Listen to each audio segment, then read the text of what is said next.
Thank you watching for my video.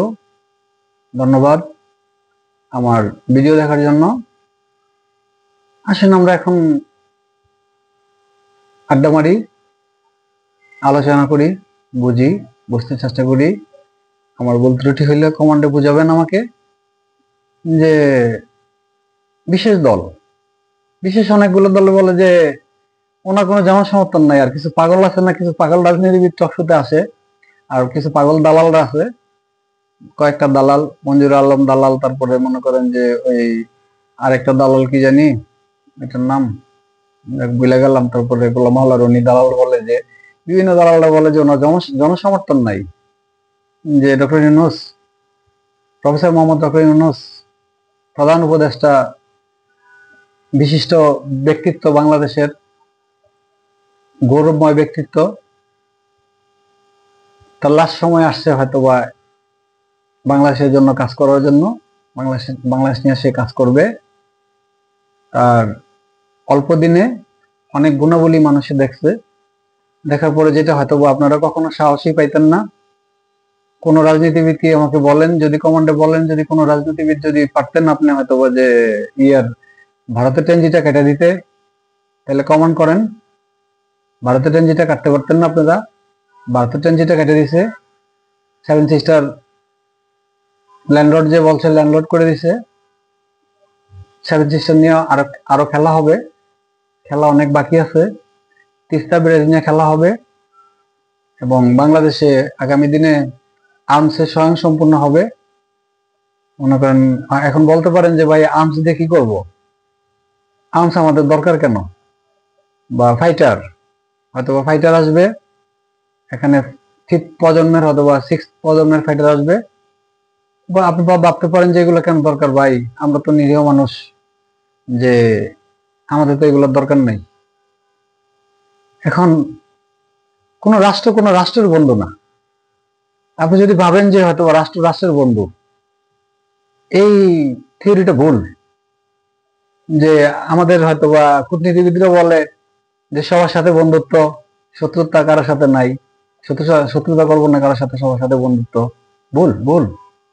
এটা হলো যে আপনার ডিপ্লোমেসিতে একটা ভুল থিওরি। ডিপ্লোমেসিতে এই থিওরি চলে না। কোনো রাষ্ট্রের বন্ধু না। যদি রাষ্ট্রের বন্ধু হইতো তাইলে মনে করেন যে রাশিয়া আর ইউক্রেন তো ভাই দুইজন, একেবারে বংশধর দুই ভাই। ওই দুই রাষ্ট্র তো বন্ধু হইল না, দুইটা রাষ্ট্র তো বন্ধু হইল না। এখন দেখেন আপনি কি শত্রু এক একজন আরেকজনের।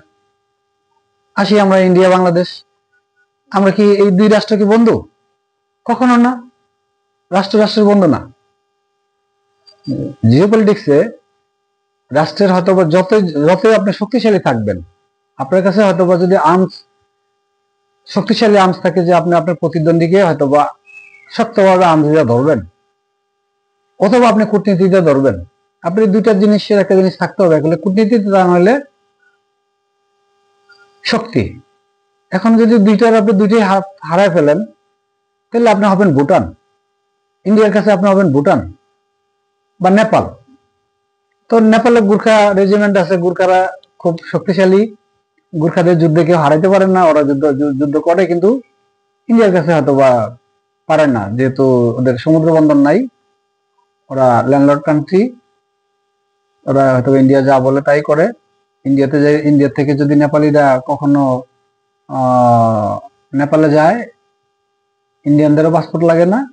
নেপালিরা যদি ইন্ডিয়া আসে তাহলে পাসপোর্ট লাগে না। ভুটানটাও সেম। অসহায়। আমরা তো অসহায় দেশ না। আমাদের স্বপ্ন আমরা শক্তিশালী হব, কিন্তু আমাদের একটা সমুদ্র বন্দর আছে, বিশাল সমুদ্র বন্দর, 1,13,000 বর্গমাইলের হয়তো আমাদের সমুদ্র বন্দর। এটা আমাদের অনেক কিছু। এখানে শক্তিশালী না হইলে সমস্যা আছে। আর রাষ্ট্রের বন্ধু না।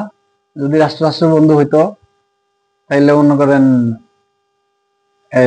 ওই যে আমি বুঝাইলাম, রাশিয়া ইউক্রেন হয়ে যেত বন্ধু, বা রাশিয়া ইউরোপিয়ানরা, ওরা তো একই বেল্ট। ইউরোপিয়ানরা রাশিয়ানদের ভিতরে সমস্যাটা কোথায়? ওরা তো একই চামড়া, একই হয়তো বা বেল্টে আগে ছিল। কমিউনিস্ট শাসন আগে জার্মানিতে চলছে, এরা এখন কমিউনিস্ট। ওই তারা তো বন্ধু না, তারা এক একজনের জন্য এক একজন মনে করেন যে হয়তো অ্যাটম বোম ফাইটার, জাগুয়ার, তারপরে এলো যে সুখোই 35 এরকম ধরনের অস্ত্র, তারপরে আপনার অ্যাটম বোম মিসাইল অনেক কিছু রেডি করে রাখছে। এখন ইন্ডিয়া আর আপনি বন্ধু না। এটা হলো যে পাও চাটাচাটি যদি বন্ধু হন, যে পাও চাটাচাটি বন্ধু হবো আমি, তাহলে হাসিনা যেভাবে হারাইছে সবকিছু দেশের, এই দেশ হাজারো বছর চলে যাবে, দেশ কোনো ডেভেলপ হবে না। আমরা পাও চাটতে যাব, পাও চাটলে আমাদের সবকিছু, আমাদের রাজনীতিবিদরা যদি আমাদের পাও চাটায়, তাহলে আমাদের দেশ থেকে সবই নিয়ে যাবে ইন্ডিয়া, তলাবিহীন জুরি হিসাবে থাকবো। আমাদের ওরা তলাবিহীন জুরি রাখবে, ক্রিমটা নিয়ে যাবে উঠায়া, ক্রিমটা উঠে নিয়ে গেলে রাজনীতিতে চাচ্ছি হয়তো যে সেটা, যে ইন্ডিয়ার সাথে আমরা আতাত করি, আতাত করে ক্রিমটা দিয়ে দিই ইন্ডিয়ারে, আর আমরা তলাবিহীন জুরি হিসাবে থাকি। না, ডক্টর মোহাম্মদ ইউনূস সাহেব চাচ্ছে না। আমি দরকার হলে হয়তো আনসপেক্টরি করবো, আমি হয়তো ফাইটার করবো, আমার হয়তো নদী বন্দর গুলা ঠিক করব, আমি আমার স্বয়ং সম্পূর্ণভাবে আমি দাঁড়াবো, আমার উপর দিয়ে যাইতে হলে ব্যবসা দিতে হবে, ব্যবসা ছাড়া আমি কিছু বুঝি না। এখন বলে যে বিভিন্ন নেতারা বলে যে উনি ব্যবসা করবো কোথায়, উনি 620 বিলিয়ন ডলার, 620 কোটি টাকা নিয়ে গেছে গা। ভাই আপনি কি জানেন? এই এম এ আজিজ ভাই, আপনি কি জানেন 620 কোটি টাকা কি হাসিনা ওনার কাছে পাইতো? কিসের টাকা পাইতো ওনার কাছে? জোর করে জুলুম করে যদি আমি যদি বলি যে এই বিএনপি আজিজ সাহেবের কাছে আমি টাকা পাই 100 কোটি টাকা, তাহলে এটা কি হবে? বা 1000 কোটি টাকা পাই আমি, কি এটা হবে? আমার শক্তি আছে বিধায় যদি আমি বলি যে আজিজুর রহমানের কাছে আমি পাই এই টাকাটা, তাহলে কি হবে? বিদেশি না কথা বলবেন, কথা কাটালে বলবেন না আপনাকে, ওনার কাছে কোনো টাকা পায় না। আরেকটা মামলা নিয়ে আসছে যে ওনার গ্রামীণ দই একসময় বিক্রি করতো, গ্রামীণ দইয়ের মামলা একটা দিয়ে দিচ্ছে যে আপনার কাছে এত কোটি টাকা পাই। আরে বাবা, গ্রামীণ দই কি উনি বেচছে নাকি? গ্রামীণ দই ওনার উদ্যোক্তারা বেচছে। আর ওই সময় খাদ্যপণ্যের উপরে কোনো ট্যাক্সই ছিল না, ফ্রি ট্যাক্স ছিল খাদ্যপণ্যের উপরে। কিছুদিন হয়তো বা 5 বছর বা 7 বছর আগে এই মিষ্টির দইয়ের দোকানে ট্যাক্স আসছে। ওই সময় কোনো দই মিষ্টি, তারপরে হয়তো বা হোটেল, এগুলোর ভিতরে কোনো ট্যাক্স ছিল না। ওনার 25 বছর আগের কাহিনী এখন আইনা দিয়া বলতেছেন যে ওনার কাছে এত পাই, উনি ফাঁকি দিছে, উনি মামলা হয়তো বা ইয়ে করে নিছে, কোয়াশ করে নিছে। উনি মামলা কোয়াশ করে নেয় নাই। ওনার মামলা বলছে যে আমি এভাবে কোয়াশ হবে না, তুমি না জানা আমাকে কোয়াশ কেন করছো, তুমি আবার দাঁড়া করো আমার মামলা। যদি আইনগত ভাবে আমি হয়তো বা যদি পাই, মুক্তি পাই তাহলে পাবো, আমি যদি মুক্তি না পাই তাহলে আমি জেল কাটবো বা আমি টাকা দিব। উনি সেরকম লোক, কোনো টাকার অভাব নাই যে হয়তো বা যে অন্য যে টাকা লাগে তাহলে টাকা দেয়, উনি টাকা দেওয়ার মতো লোক। আপনারা এখন বলেন যে উনি কি করবে, উনি হয়তো বা ওনার মামলা খারিজ করে নিছে। উনার মামলা খারিজ করে নাই, আপনারা গেছেন, আপনারা যান, যায় ওনার কাছে ধরেন যে আমাদের একজনের 200-250 করে মামলা আছে, স্যার মামলাগুলো একটু ব্যবস্থা করেন, আমাদের মামলাগুলো খারিজ করে দেন, আমাদের মামলাগুলো খারিজ করা দেন। আজকে মামলা খারিজ করা দেন, কালকে আপনারা মনে করেন যে হয়তো দেখা গেছে মাঠে নামবেন, ঘাটে নামবেন, আন্দোলন করবেন, বহুত কিছু করবেন। উনি এটা ভালো মতোই বোঝে, ওনার মাথায় বুদ্ধি আছে, যে উনি খুব ভালো করে বোঝে যে না ঠিক আছে, এই আমি ঘুড়ি উড়াবো, নাটাই ধরেই রাখবো, নাটাই না ধরে আমি ঘুড়ি উড়াবো না। এখন আবার হুমকি ধমকি দিচ্ছেন, ভাই হুমকি ধমকি দিয়ে লাভ নাই। আপনি একটা হুমকি দিতে মনে করেন যে আমি দেখি প্রেস ক্লাবে 5টা হুমকি দিয়ে লাগছে আপনাদের বিপক্ষে। কই, আপনাদের তো কোনো একতা নাই। বড় দল আপনাকে বলছি যে আপনাদের তো কোনো মনে করেন যে একতা নাই। আপনি চান নির্বাচন, ওরা চায় না নির্বাচন, তো কাকে দিয়ে নির্বাচন দিব? এখানে আওয়ামী লীগও নাই মাঠে, যে হয়তো বা যে আপনার ই করবো কেন? আমরা সব পার্টি যদি একত্রিত না হয়ে যদি না যান, তাহলে নির্বাচন কারে দিব? নির্বাচন কি শুধু বিএনপি একা? তাহলে আপনাদের একা দ্বারা যাবেন, আপনাকে দিয়ে দিব। যেটা যে ইয়ে বলছিল, ফজলুর রহমান বলছিল যে এই ফার্স্ট পার্টি চলে গেছে, সেকেন্ড পার্টি আমরা এখন আমাদের আপনার দিয়ে দেন দেশটা। বাহ বাহ বাহ বাহ বাহ, সুন্দর সুন্দর সুন্দর লাগতেছে, অনেক সুন্দর কথাবার্তা, চমৎকার। ভালো রাজনীতি, ভালো রাজনীতি করেন, ভালো রাজনীতি বোঝেন আপনারা।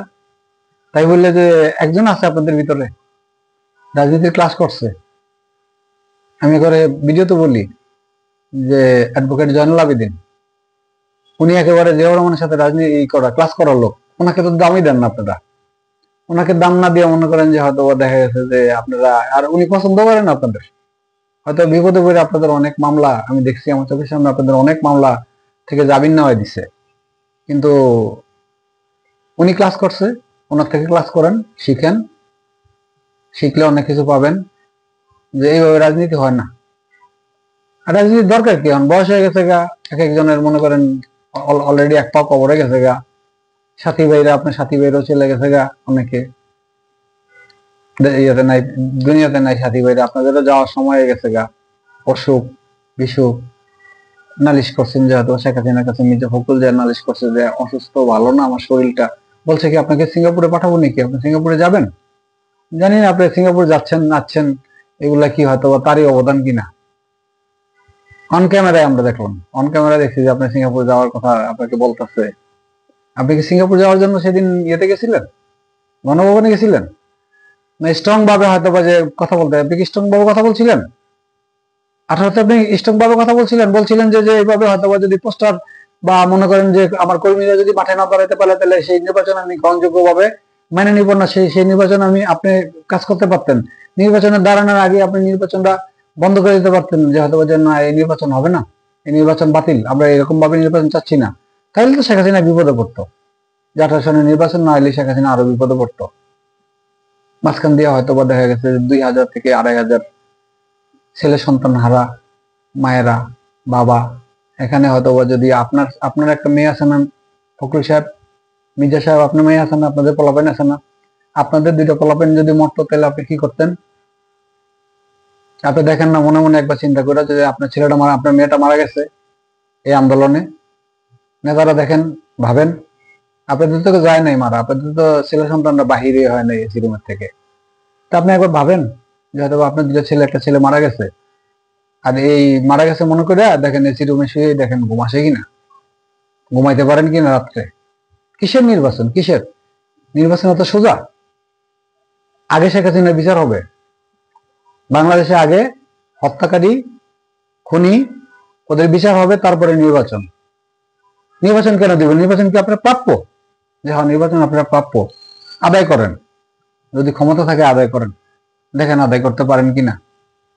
আপনার নেতারা নেত্রীরা হু দিলে উড়ে যাবে বলে, যে হু দিলে উড়ে যাইব, হু দিলে উড়বে না। ওই নাহিদ মাই ছোট মোটো পোলাপেন এগুলার আপনারা ভয় দেখাতে পারবেন, এগুলা হু দিলে উড়বো, কিন্তু এই সরকারটা হু দিয়ে ফেলাইতে পারতেন না। সরকারটা 20 কোটি লোকের ম্যান্ডেট প্রাপ্ত সরকার। সরকারটা মনে করেন যে জনতার সরকার। যদি বাসায় চলেও যায়, বাসায় যাইতে পারবো গুলশান পর্যন্ত, আর যাইতে যখন বিদায় নিতে যাইবো, যে যমুনা থেকে আমি জায়গা, লাখ লাখ লোক রাস্তায় শুয়ে পড়বো, কোটি কোটি লোক রাস্তায় শুয়ে পড়বো, রাস্তায় শুয়ে বলবে যে না স্যার আপনি যায়েন না, আপনি যায়েন না, আপনি থাকেন, আপনি থাকেন, নির্বাচন আমরা পরে দেখবো, আপনি থাকেন। যেতে দিবে না, চায় না আপনাদের চায় না, আপনাদের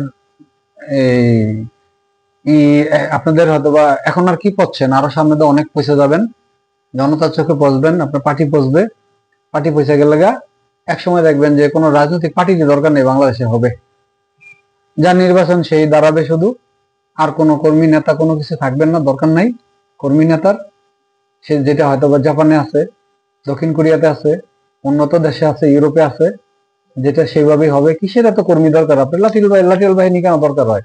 আপনার ওই খুনি যায় না, মনে করেন যে আপনি একটা সম্মানী লোকেরা বলেন যে এইভাবে পিটাবেন। আমি ভাষাটা বলি না, যে ভাষাটা যেটা বলছে, ভাষাটা খুব খারাপ বলছে, যে ওই ভাষায় পিটাবেন। আপনার ক্ষমতা আছে নাকি? আপনার পুরো দলের মনে করেন যে সিকুলি বান্ধিয়া যদি ডক্টর ইউনূস একবার বলে যে ধরে নিয়ে আসো, আপনার দলটা পুরো সিকুলি বান্ধে ধরে নিয়ে মনে করেন যে হয়তো পিটাইতে পারে, তার সেই ক্ষমতা আছে। আর আপনি আপনার একটা টোকাই মোকাই নিয়ে আসছেন, যে টোকাই মোকাই আইনা পিটান তাদের, আপনারা দল শেষ করে দিচ্ছেন। বাড়ির যান, আরামসে ঘুমান। আবার যারা হয়তো বা ছেলে পেলে সামনে আগায় দিচ্ছেন যে আমার পরবর্তীতে এমপি আমার ছেলে, তা আমরা কি ঘোড়া ডিম করবো নাকি? দেশে আমরা ঘোড়া ডিম করতে আসছি? আমরা কি রাজনীতি করবো না? আমরা কি হয়তো বা কখনো চিন্তা করি না যে আমরা রাজনীতি করব? আমার ছেলে পেলের রাজনীতি করবে, আমার ছেলে পেলেদেরকে এমপি হইতে মন চায় না, আমার ছেলে পেলের দিকে মন্ত্রী হইতে মন চায় না। আমার ছেলের যোগ্যতা কি আমার ছেলে মেয়েদের যোগ্যতা কি আপনার ছেলে মেয়েদের কম নাকি? যা আমার ছেলে মেয়েদের যোগ্যতা কম, আপনাদের এরকম হাজারো বাপের ছেলে মেয়ে আছে যাদের যোগ্যতা অনেক বেশি, এর তাদের যোগ্যতা আশিক চৌধুরীর মতো, আশিস চৌধুরীর মতো যোগ্যতা। আর আপনি নিয়ে আসছেন যে জামাই নিয়ে আসেন, কেউ কেউ নিয়ে আসেন ছেলে সন্তান, কেউ মেয়ে নিয়ে আসেন, মেয়েরা এনে দাঁড়া করে দেন যে হ্যাঁ মা তুমি দাঁড়ায় যাও, তুমি পরবর্তীতে আমার বিকল্প। না, আপনার বিকল্প না, আপনার বিকল্প কেউ হবে না, জনতার বিকল্প হবে। সেটাই।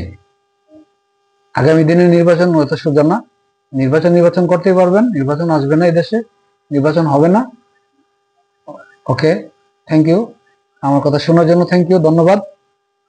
আবার দেখা হবে। খোদা হাফেজ, বাই বাই।